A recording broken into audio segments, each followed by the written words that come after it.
Was I activated by a ghost hunt? Over the last few years, I've had a series of metaphysical and paranormal events, even a UFO or two. And it all began around the time I was ghost hunting. So, was I activated during that event? So, let's talk about it. This is Jack. Welcome to Woo Woo Wednesday, what might become a regular feature of the channel. We'll see how it goes. Please hit like, please subscribe, and please hit the bell to be notified of future videos. Please share this video on social media, and please comment below as I'm going through the story. Also, you might consider becoming a channel member to support Cosmic Road and keep the channel going, or simply donate with the Super Thanks feature.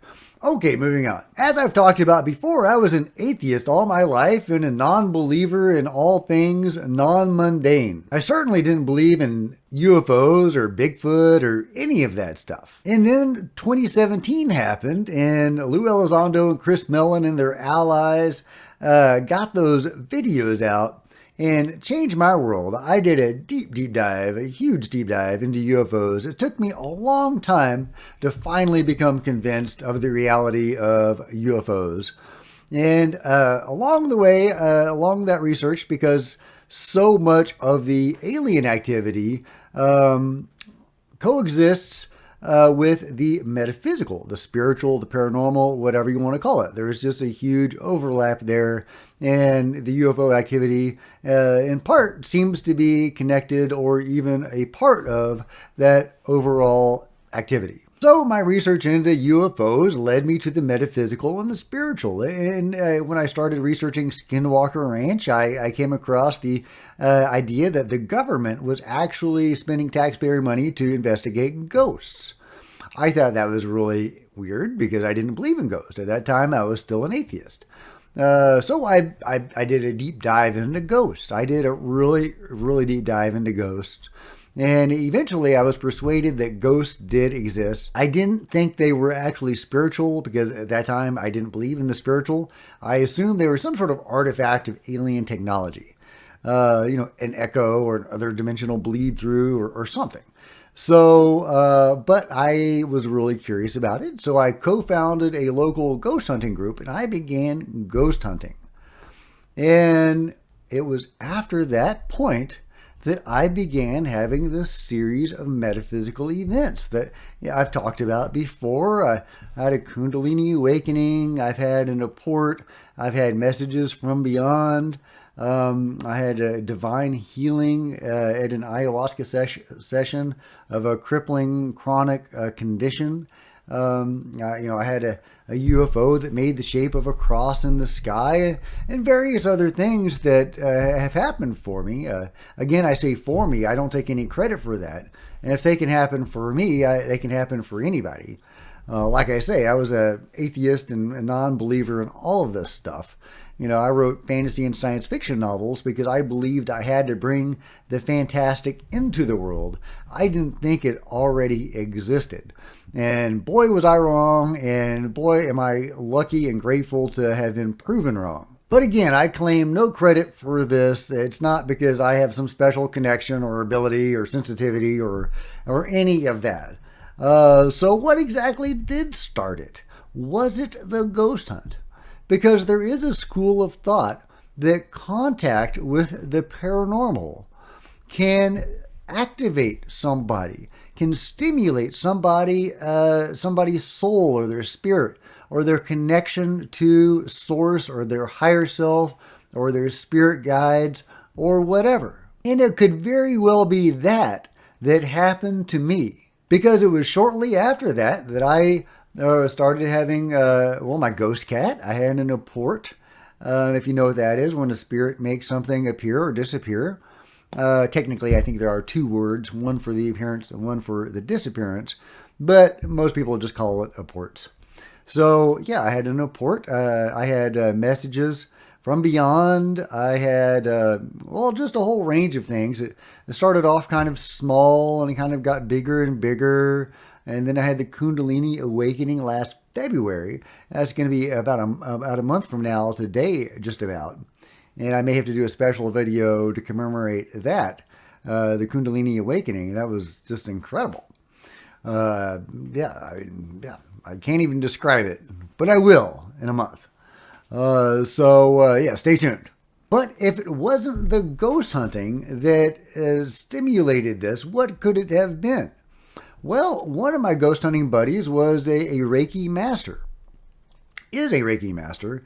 And at a certain point in my research, I was really intrigued by Reiki because I seemed to come across it again and again and to find corroboration for it as a legitimate thing. Until then, when I did think of Reiki, which wasn't very often, I just considered it a silly woo-woo thing.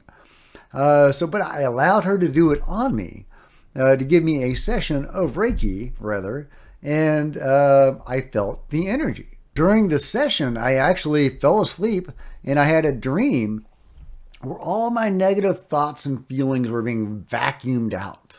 It was so weird. I could even visualize them clinging with their little fingers and being vacuumed out. It was so weird. And at that point, I didn't really believe in Reiki. My research had led me to see that there seemed to be some sort of legitimacy to it, but I wasn't a believer. And at that point, I was, more or less still an atheist. So, I had been ghost hunting for a while and I'd seen a lot of ghosty stuff. But part of my mind was still thinking this was some sort of alien or other dimensional. At the time, I was thinking other dimensional beings were another way of saying aliens from another reality. Now I have a different conception of dimensions and densities and all that kind of stuff. But so I had this weird dream and I woke up and it was over and I went about my day. But about 30 minutes to an hour after the session, I started to glow. I mean, not literally. I wasn't, shining or anything, at least not with light. Although my wife has told me that after I go through a Reiki session, afterwards, sometimes I will glow and I will just have this really healthy sheen to me and just, anyway, there is a glow and I think other people, have that as well for them. And anyway, so I had this amazing feeling that lasted all day. And, the next day it was gone. But during that day, I just felt fantastic. And I was just really sold on Reiki. And so when I moved to my present home in a small town in Texas, I found out a Reiki practitioner and started to learn it.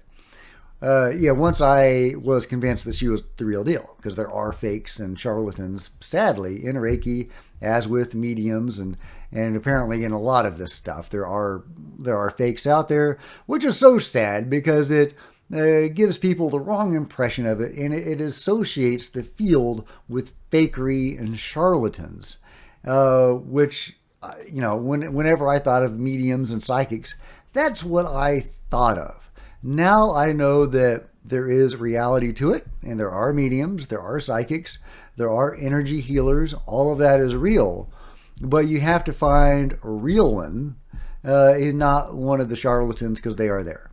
Anyway, the point is that it was around this time that I had my first Reiki session. Like I say, my friend who was a ghost hunter with me did this for me, and it was around then that I had these experiences start to happen for me. So was it the ghost hunt that activated me, or was it the Reiki? That's the question that I have. I think it was one of those two. Also at this time, because I was, really researching the spiritual stuff, and at a certain point, I stumbled across I just went to Google. I'd been ghost hunting for a while. I can't remember if it was before or after the Reiki session, but, I was at that point kind of leaning toward ghosts being ghosts. That is, spiritual entities of some sort. And so I just went to Google and I typed in, do we have souls? Because at that point I was still an atheist. And what popped up was near-death experiences. And so I did a huge deep dive, still ongoing today, into near-death experiences. I was absorbing like 3 near-death experiences a day for a year or two.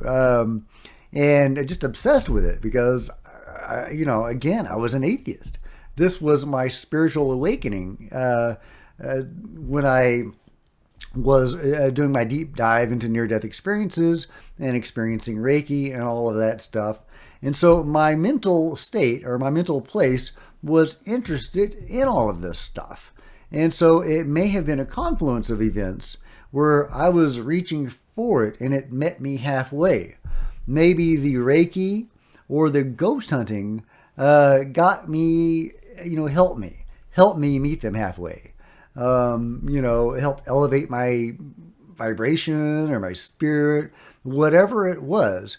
Maybe that's what did it. So maybe it was a confluence of factors. I don't know what it was. So a question you might have for me, I don't know what it was, but I know that some of you will be saying, well, heck, maybe I need to start ghost hunting. Maybe that will activate me too. And I would never dissuade anybody from doing that. However, I would refer you to a video I made a few days ago about a cautionary tale where I went to a ghost hunt, and my buddies and I, we did a ghost hunt of an abandoned hospital southeast of San Antonio. And I got a negative attachment. And, luckily my Reiki instructor was able to remove it. And it was like a black slug, that she could see. I couldn't see it. I could feel it. I could feel something was wrong. And I felt so much better afterwards. But yeah, so there are haunted things and haunted places, which I knew beforehand, but I'd never had an attachment before. Was that a hitchhiker? What was that? Was that an attempted possession? Was that something feeding on me? Some, spiritual vampire? I don't know. I have no idea what that thing was, but I'm glad it's gone. So again, I would never dissuade anybody from ghost hunting. I think it helped me a lot, and it might help you as well. But just be careful, guys, because like I say, when you go to haunted places, there's haunted stuff there. Anyway, those are my thoughts on what possibly led me down this road of having these metaphysical events. And, let me know what experiences you've had in the comments below. I would also like to start interviewing people, so let me know if you would be up for that. I'm very interested in talking to experiencers of abductions and also the paranormal, the metaphysical, because I think that's where the truth is. And people need to hear more from experiencers. And there are people who've had a lot more experiences and at a lot higher level than me, so who have gone to other dimensions and stuff. And so anyway, but even if that's not you, I would love to hear your story. So let me know if you would be up for an interview on the channel, and let me know your thoughts on being activated by a ghost hunt versus Reiki or something else altogether. What do you think it was? Let me know in the comments below. And if you've enjoyed this video, please give it a big thumbs up. I would really appreciate it. Please smash the subscribe button and hit the bell so you don't miss a single video. Please join me on social media. There's Facebook and Twitter links below. And please, if you enjoy these videos, please consider supporting the channel by becoming a channel member. See the first line in the description below, and there's 2 tiers of membership to receive exclusive access in videos. Until next time, this is Jack with Cosmic Road.